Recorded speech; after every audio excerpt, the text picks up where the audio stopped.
Good morning, all the students. I hope you all have seen Chapter 3 Movements Towards a New World, Part 1 and Part 2.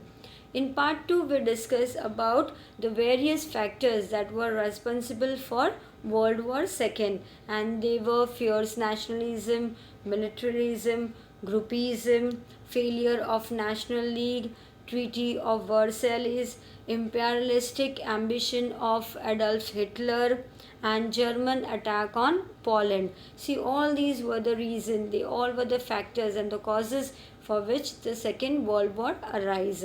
Now, moving ahead in this part, we will see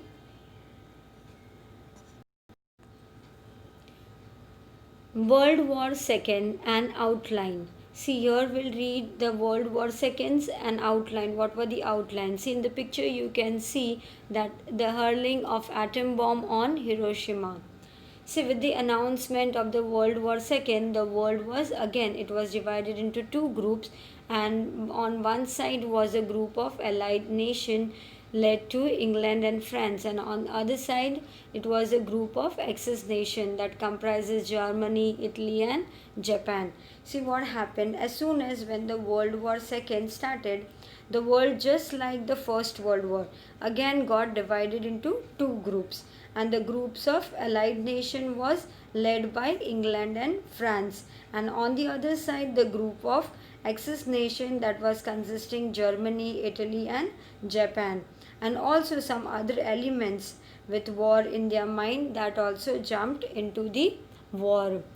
See, Japan attacked the American Navy at Pearl Harbor. See, as a result, the American gave up a neutral stand and retaliated, and it joined the allied nations and thus making it stronger. See, when the war was going in a full swing, America dropped atom bomb on the two Japanese cities, Hiroshima and Nagasaki. See, you can see the picture over here of Hiroshima.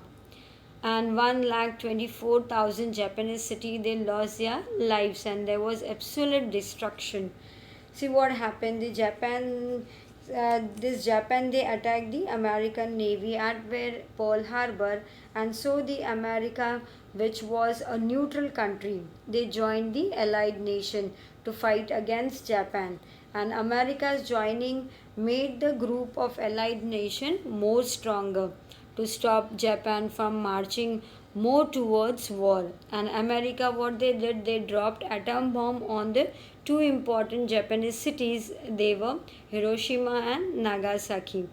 And see, as a result of this, 1,24,000 Japanese lost their lives, and Japan was completely destroyed with this attack. And finally, what happened? Japan surrendered on 11th August 1945, and World War II came to an end. And in this way, World War II came to an end.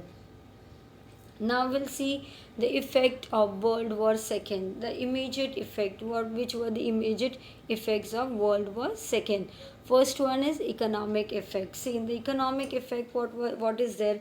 See, World War has caused a massive destruction in the world, and all these involved the nation incurred huge expenses, and their economic went down like anything.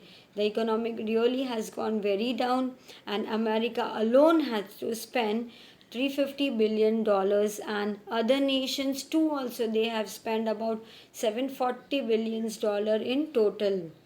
In this, the property worth the same amount that was also destroyed, and England, they lost its property which was around 2000 crores, and Germany also, and it was really unimaginable.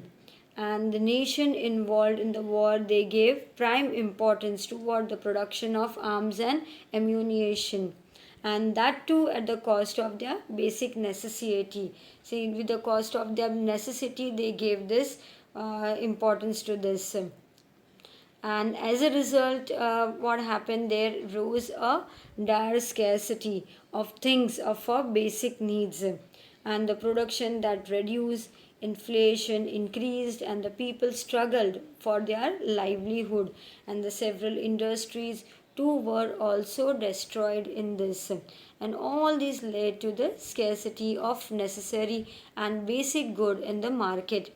See, the people were ruined economically. This led to the economic depression in the world, and the world economic and politics they changed greatly because of this, and there was a major change in the world politics and economic.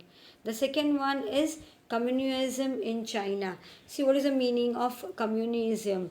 See, it's a system of social organization in which all property of a country is owned by the government, and each person works as an employee of the country and receives the benefit according to his ability and needs. This is called communism, and China has a communist government. Now we'll read that communism in China. See, what was that? That after the Russian Revolution was there, and communist system of government was formed in Russia, and it achieved much progress. See, Russia has made fast progress with this, and many nations got impressed by the way the Russian communist government made a quick progress, and China was one of them. And China was one of them, and Japan became quite weak after Second World War, and hence the control it had over China that also weakened, and it became weak because the control over China, and taking advantage of these only of all these things, Chinese leader Mao Tse-tung he established communist rule in China. See, in the year 1949. See, at the end of a revolution of in China it was. The third one is the beginning of Cold War long term. See, what was the beginning of the Cold War? Cold War is a situation where in the world got divided into two groups, that was namely democratic led by America and communist led by Russia, and there existed a war like enmity in their minds, and this was known as Cold War. And see, after the World War II, the World War again got divided into two groups. And which were the two groups? One group was led by superpower of America, and the another by Russia. And during the war, both these nations were friends. See, while during the war was there, these two, both the nations, they were friends. But after the war, what happened? The several differences of opinion cropped between them, and they went on increasing, and that this whole thing went on increasing, and America followed democratic ideology. See, what America followed? They followed democratic ideology, and whereas Russia they followed communist ideology. See, several small nations of the world they joined these two groups according to their wish, and both the nation they became rivals of each other and feared attack from the opposite group. And though these groups did not fight there was always a war of words, thoughts and opinion between them, and this situation where in the two groups did not actually fight, but warlike enmity existed in their mind, and that was known as Cold War situation. And at many instances the world thought that the Cold War might turn into Third World War, but thankfully it didn't. And now we'll move ahead is that United Nation. See, here you can see in the picture, see, this is emblem of United Nation.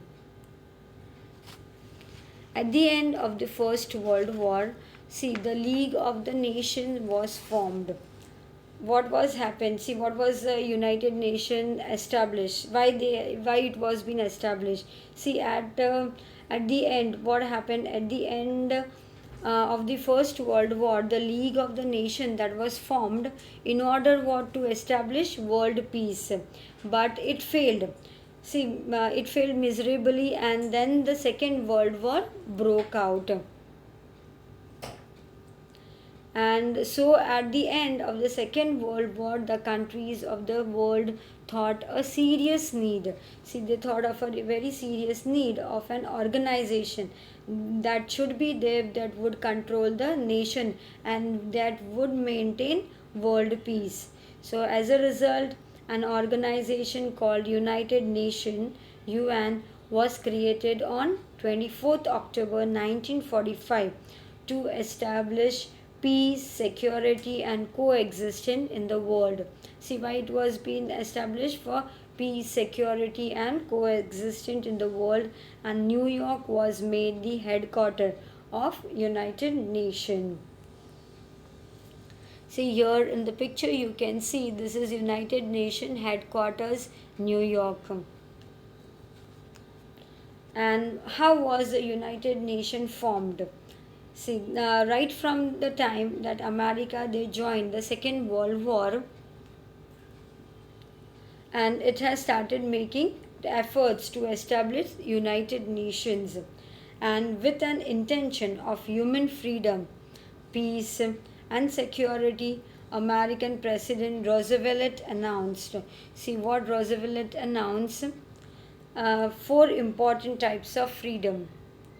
See, he announced the four important types of freedom at American Congress, and they were which: first one is freedom of speech and thought, second one freedom of religion, third one economic freedom, and fourth one right to freedom from fear. See, all these four types of freedom, that important types of freedom at American Congress was being announced. American President Roosevelt and British Prime Minister Churchill prepared an 8-point agreement. See what he prepared: an 8-point agreement while they were on the ship in the Atlantic Ocean. While they were on the ship, they have prepared this agreement. The agreement later came to be known as the Atlantic Agreement. See, when they were on the ship and were in the Atlantic Ocean, so that's why the name was given as Atlantic Agreement. And the agreement included matters like maintaining freedom, sovereignty of every nation, peace and security, social and economic welfare, and disarmament. See, all these, disarmament means what? It's a withdrawal of military force and weapons. See, all these was being decided. Then in October 1943, foreign ministers of Britain, America, Russia and China, they all met in Moscow for discussion for the world peace, and this came to be known as Moscow Declaration. See, they met. See, in what happened, the foreign ministers of Britain, America, and Russia and China, they met where? Moscow, for the discussion of world peace. So that's why it was being known as Moscow Declaration. And in November 1943, the three superpowers, namely Britain, America, and Russia, they have arranged a conference in where it was being arranged in Tehran, that is in Iran.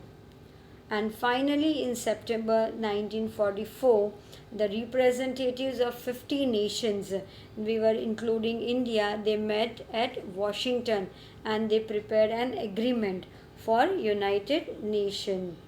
And on October 24, 1945, 51 member nations declared the establishment of United Nations. See, when on October 24 in the year 1945, and 51 member nations, they have declared what? The establishment of United Nations.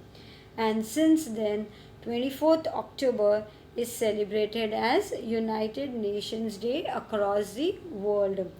And presently the UN has 193 member nations, and its headquarters where it is in the New York.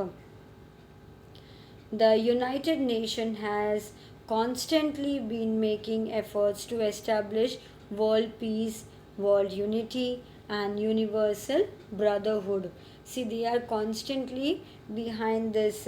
They're constantly making an effort to establish their world peace, also world unity, and also world brotherhood. Hope you all have understood till here. Thank you.